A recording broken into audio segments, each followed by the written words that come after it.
Hello sir, good morning. So for our week 2 laboratory exercise, we have the task to create a simple program using any C and any type of IDE. So create C-based program array with 10 students, name, age, GPA, float or double grade as string. Then after that, we're going to rewrite the same program without array. So this one we're going to use this with array. Rewrite the program using array, then it will be explained code discuss using array, and the other one is without array, then explain the difference. So and after that it will be saved at .mp4, uploaded to the video with this name Bitantus JC laboratory exercise 001. So shall we begin? So here I have here list of sample students 1 to 10. Then here string, name, integer for age, double GPA, then string, grade level. So programming language that I will use, we are going to use Java. So here I'm going to create my Java student list array. Then that Java, then we are going to start code. Here I'm using a notepad plus plus.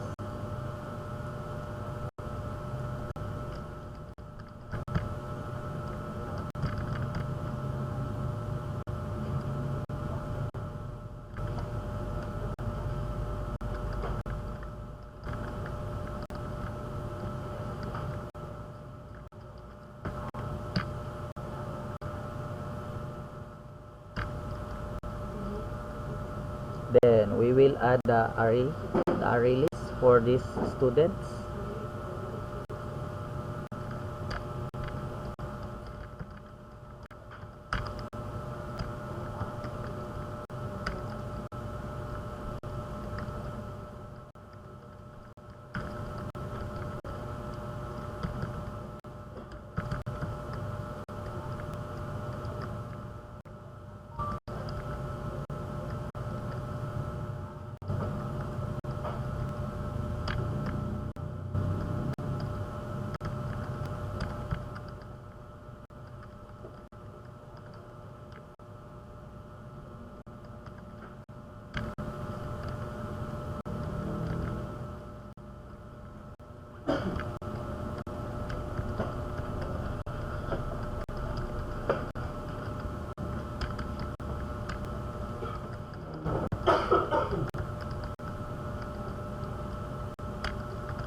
So as you can see here, we are already add the array, string for name, integer for age, double for GPA, string for grade level.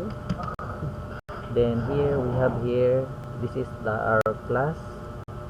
Then we will make it method. So we'll create object.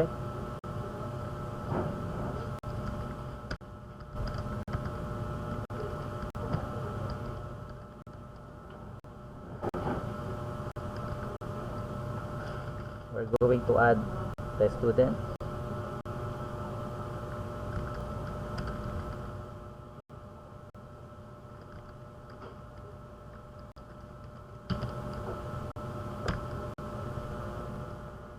We're going to clear the array first.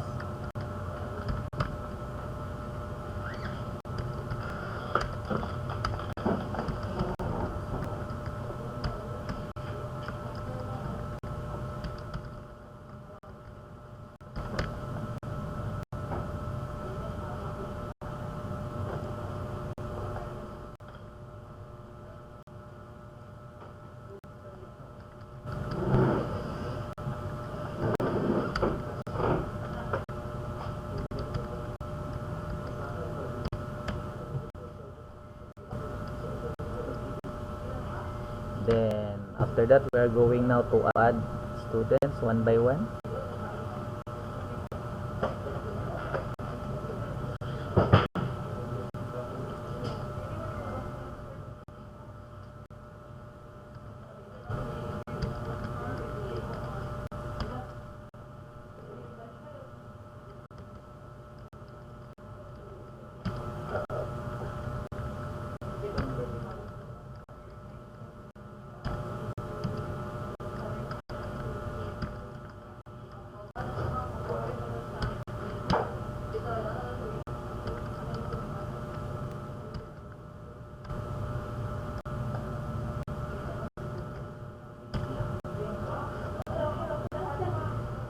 Okay, so here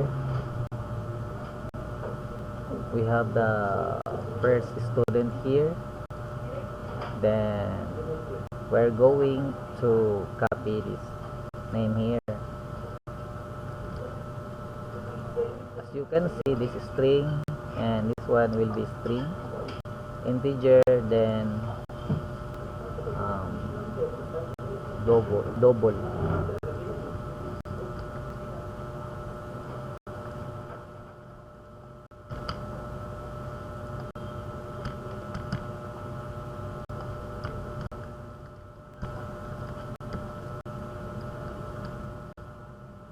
Okay, then now since it is already added, we are going to display.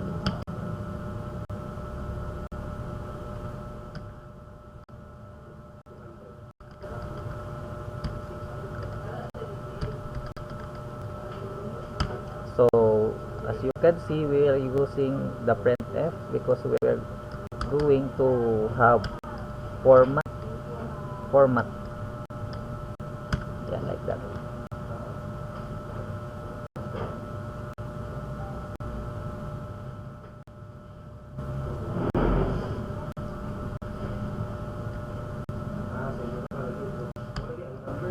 For the name, string 30 space, then string. Then for the integer, this is integer 3, say 5 first, 5d is the integer. Then for the float,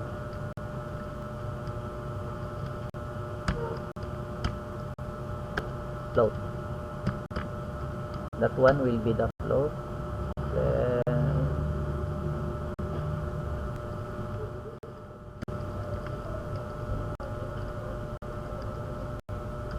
Then for the last part, grade label will be string 10s, 10 space string. Then next line is next line.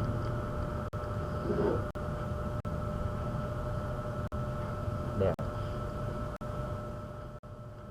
So we're going to call the array, what inside of the array. 4 using for loop. Integer I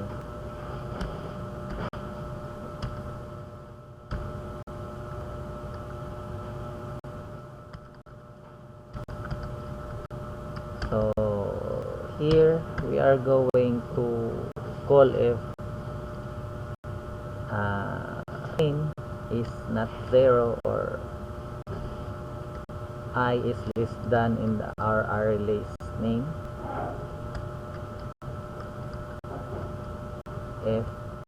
If not, then it will be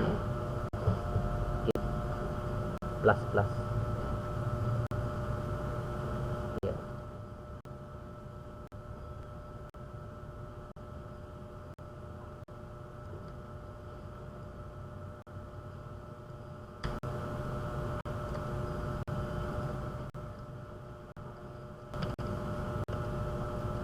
So we will start here the name that get I, comma, then followed by age that get I, then GPA,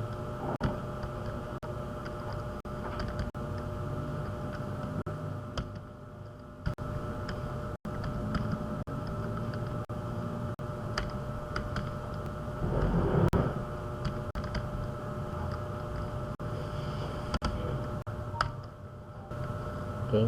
So there, so we have here display. So then we'll save. Okay, so it is saved. Then we will create a main class, main,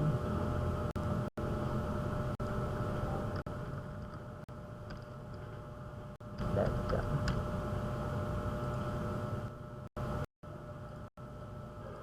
we will write here main, here main.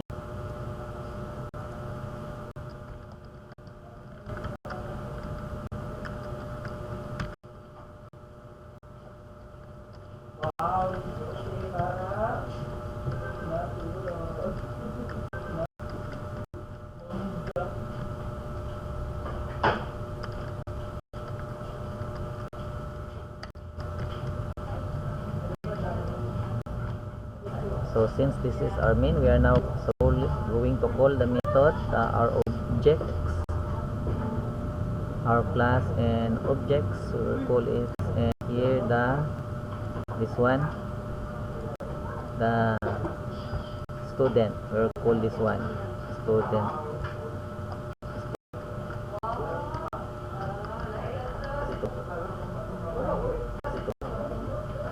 List array dot then our method, this one, add student list and save. Then we are going to run.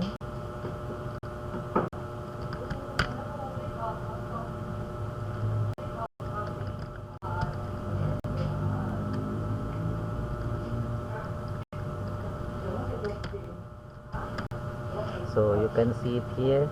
You can files, two files.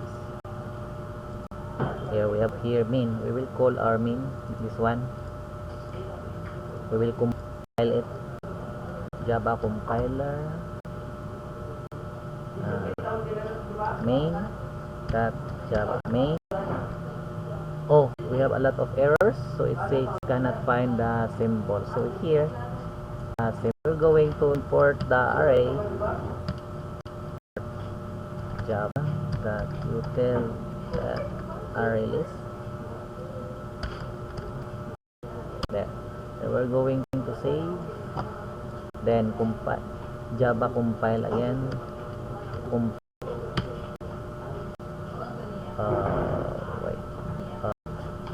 student array error rich and while parsing. Okay,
one error 5 in the 35 here 35.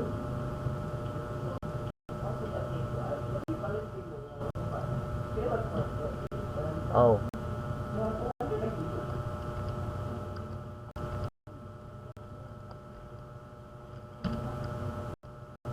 okay. So here we have no error. Lately we have errors, so we fix it already. Then we will call it already. Now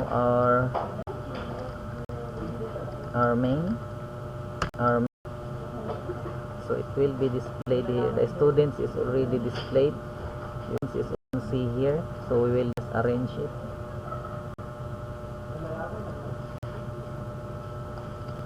We will additional either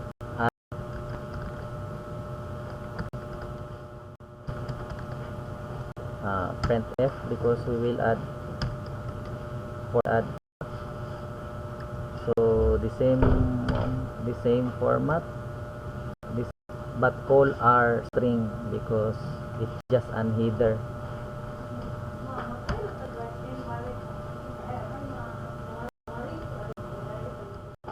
String minus 5b 5 string percent minus 5 string percent minus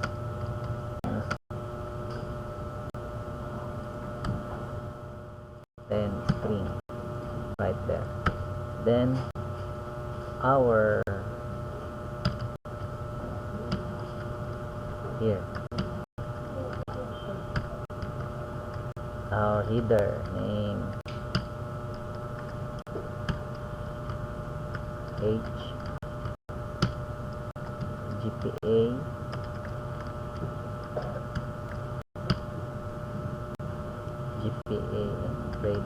grade level right there. Okay, so I think we are ready. Wait,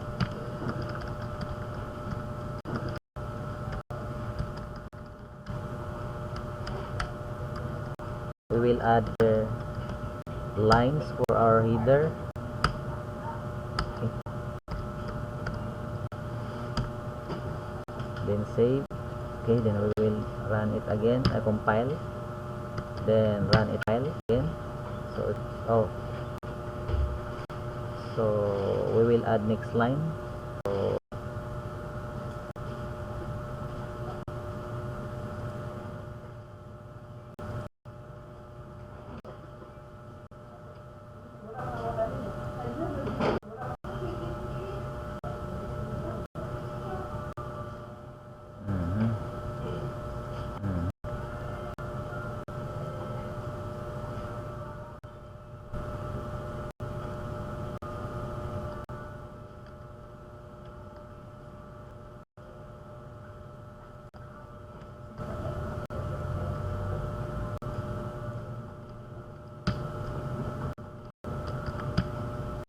okay, as you can see, we have now lines. Now we will add another lines for the end of our names. Here, name there. Okay, so now we will add the additional name. Add right here.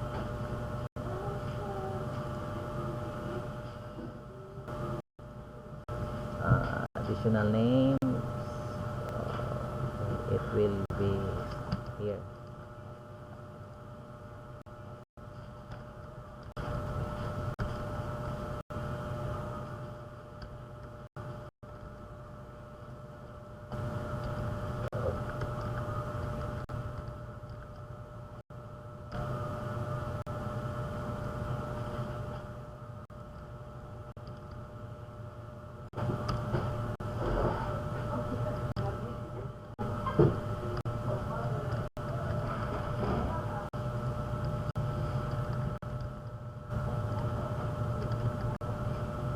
Okay, so now we are going to add student. 1, then 2, 3,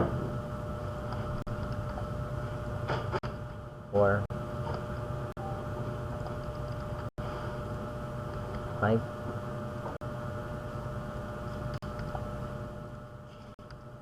6,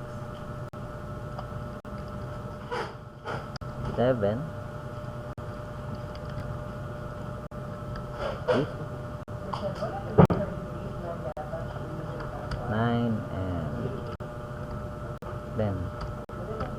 So let's try to run. So compile, then run.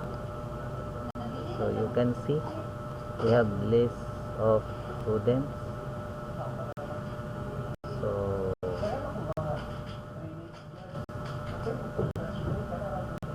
oh. Okay, so our line is not good.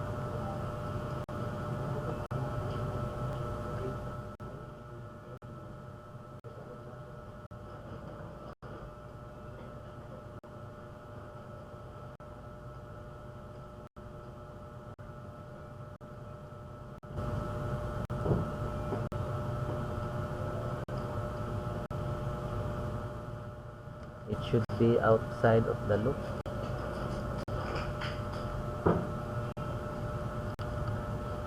Right, like that.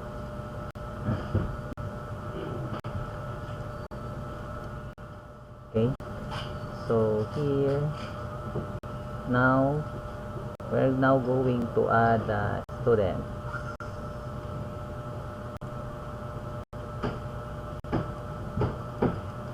So here students number 2, going to add here age 21,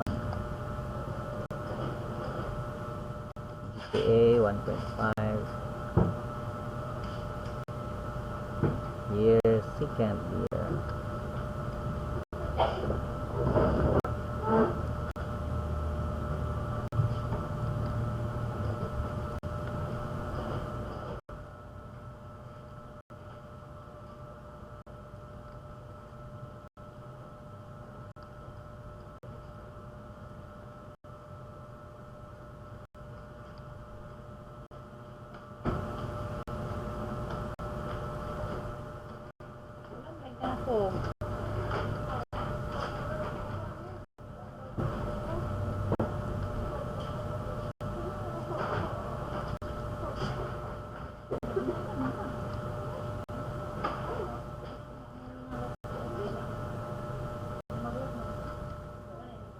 And after that we are going to follow the age 21, 20, 21, wait, 21, 22, then 20, 23,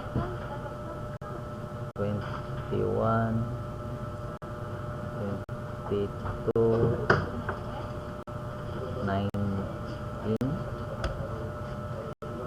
23, 21, 23, and lastly 21. Then for GPA we have here 25, 1.5, 1.75, 1.33,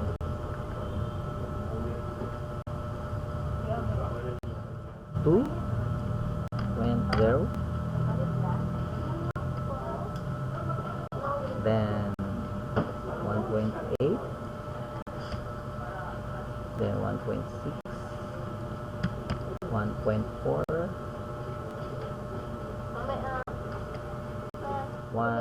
2.25, then 1.7. Okay, so we are then followed by the year. So first year, second year, third year, first year, fourth year, second year, third year,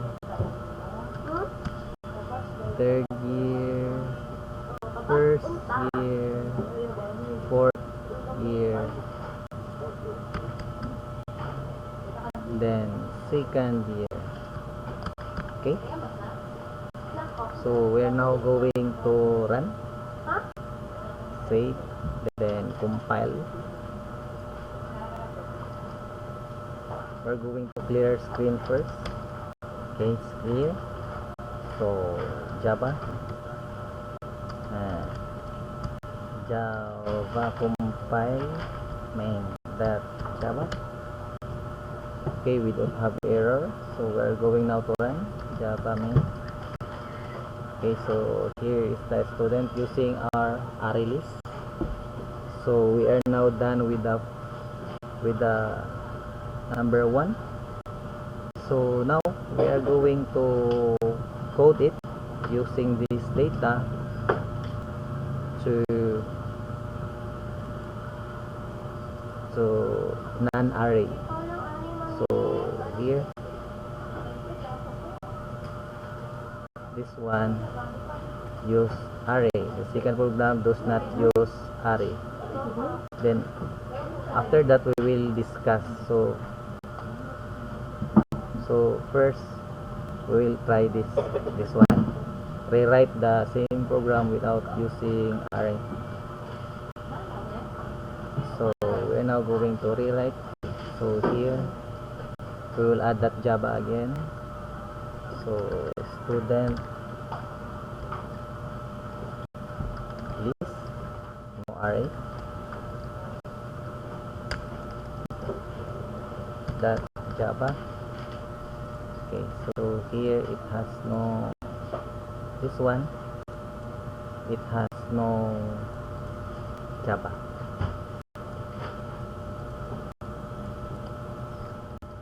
I mean it has no array. Subject class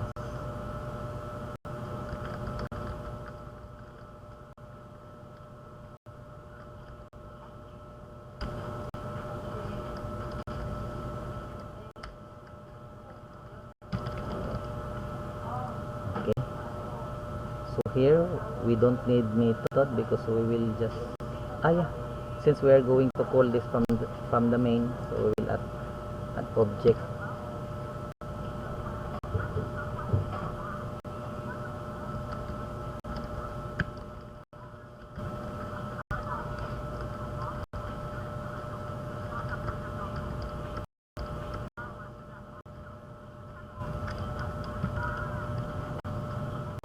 Okay, now we are now going to add string for the name,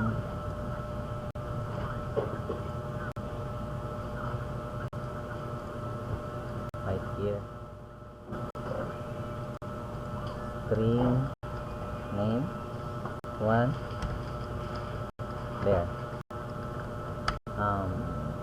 and age 1,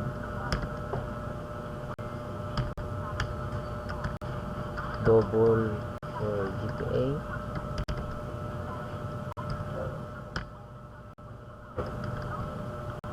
string grade,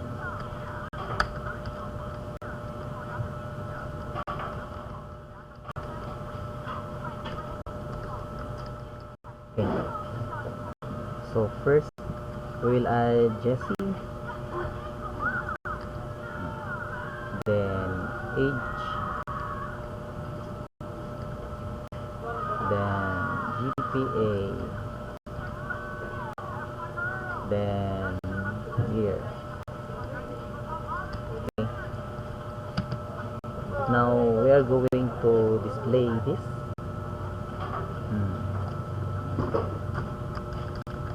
Then that out, that if so there, printf again because we will set a format.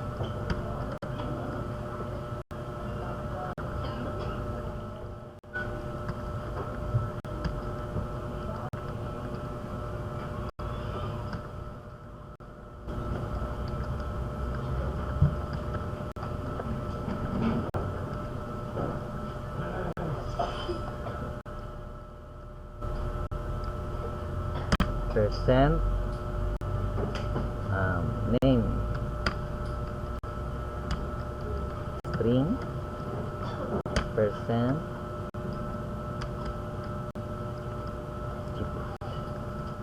age d integer age integer percent GPA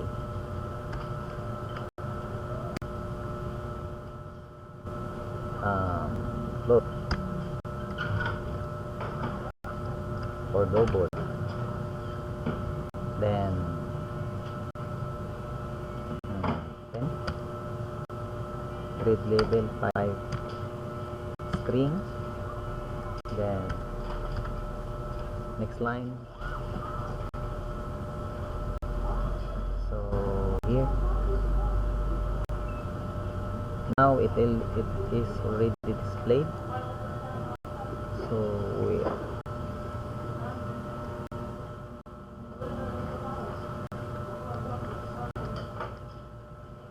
view student list.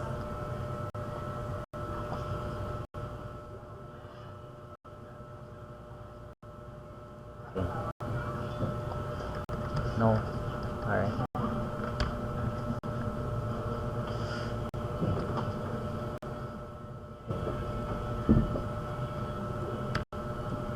Okay, so we're going now to add it to our main here.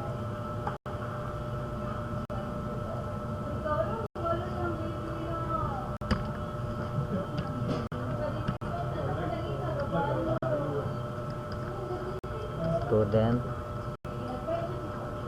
list, no array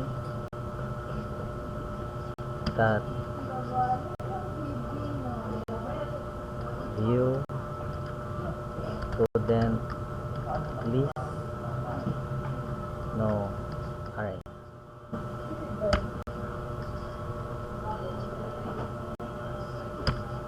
Then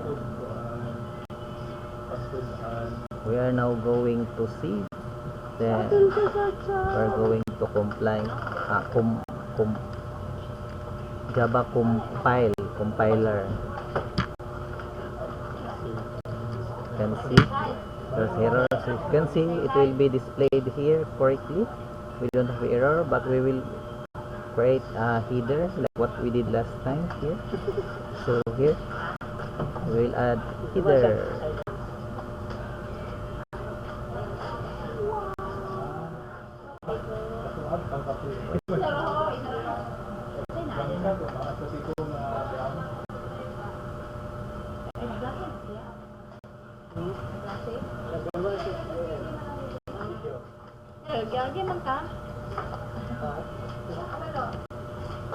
Okay. So here we'll create header display here. Oh, just like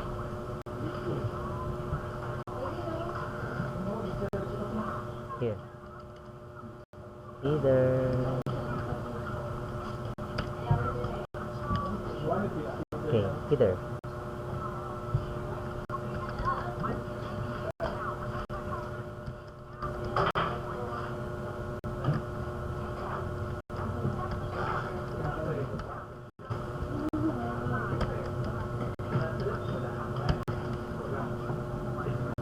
Ikaw, sir. Sir Jess, ikaw, sir. Dili lang sa sir. So we will make this all string, then the title of the header, name, age, GPA,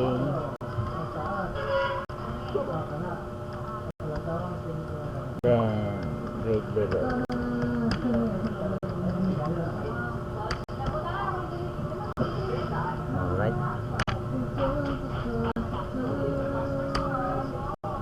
something like that. Then we will going to try to run this.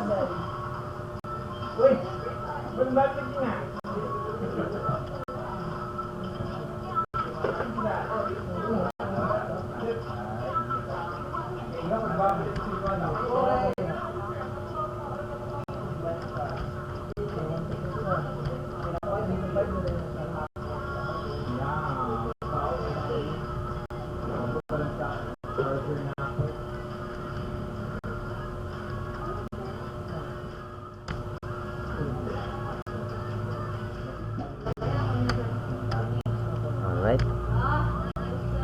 so we're going to try to run. Okay, so as you can see here,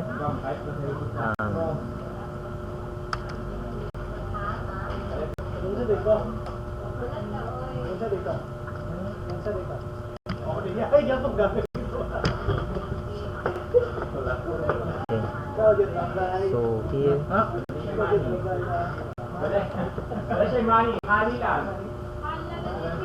so we have here a display, but it is not aligned properly.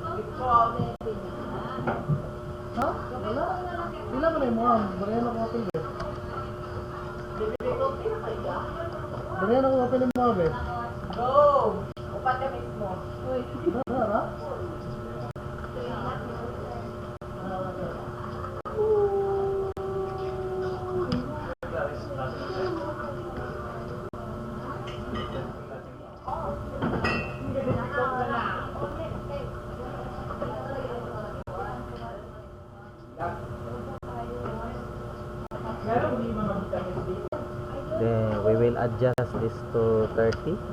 We are short, our name is too long.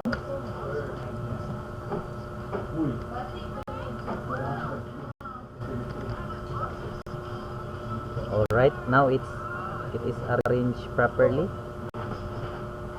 Oh.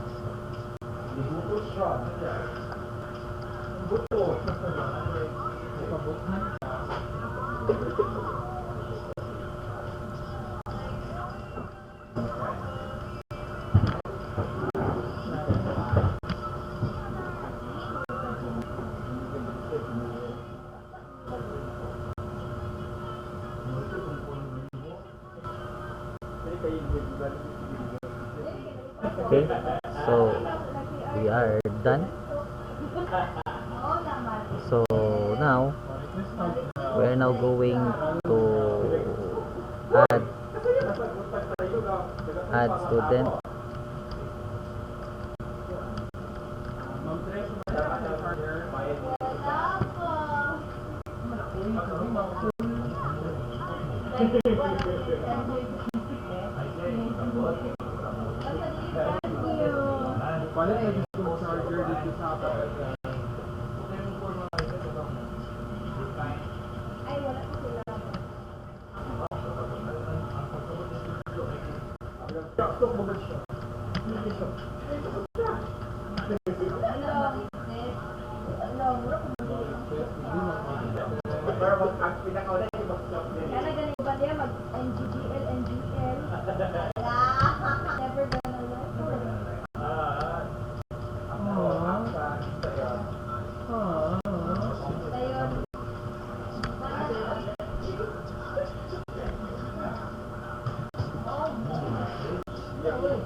Content creator, business, right?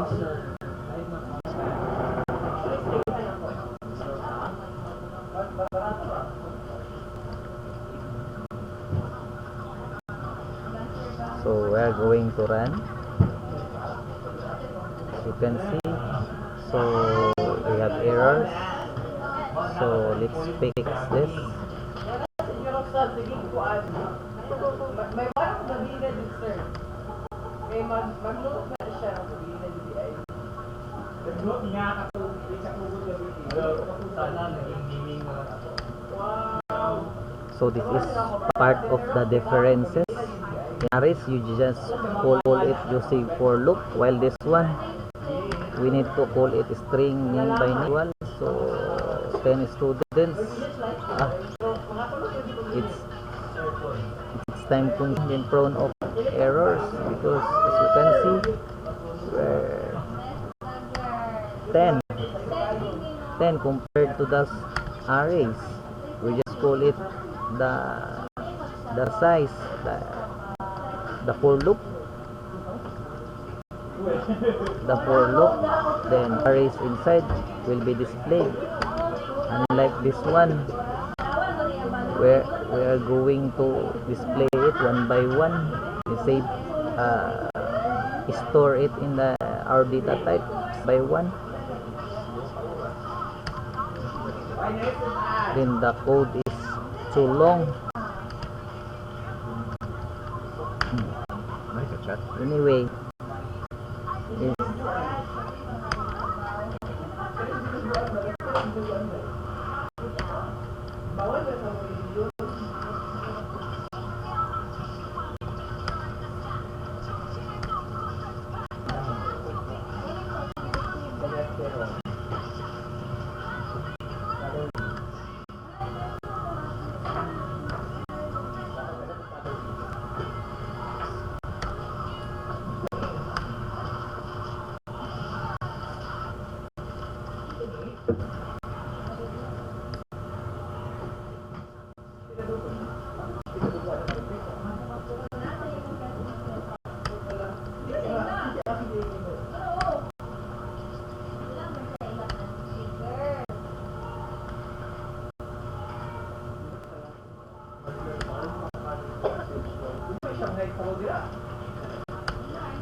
okay, we're going to save, then run it again. Okay, no errors. So you can see it will just display there.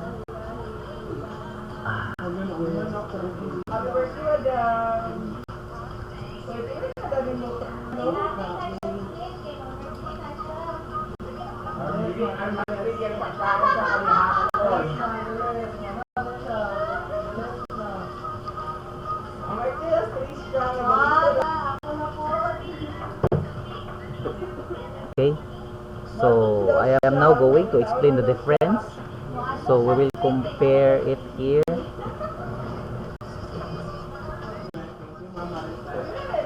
Yeah. So here,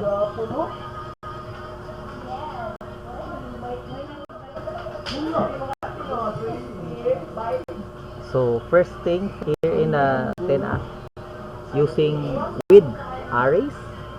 This one with array here. So we added array lays, then after that we just add in display. So here's the display. So as short as that. Here we add it by 1, so 10 students. We will add it in declaring data types. Here data types for student 1, data types for student 2, then under the last student we have data types, then for the then after that, since it's already stored, so the display like this. It's just a for loop. So we just call it from the array list and it will be displayed all. Then unlike this without array, so we display it here for the student 1, then we display the second student, then the third, under the last. So it's very time consuming, the prone of error, because we are going to call the data types here one by one. So it just keep repeating the task. Unlike this one, we just call what is inside in the array list. So I think I answered the difference. Then I am now going to save this video for the upload. Thank you so much. I hope that I answered the laboratory exercise. Thank you so much and get this. Cheers.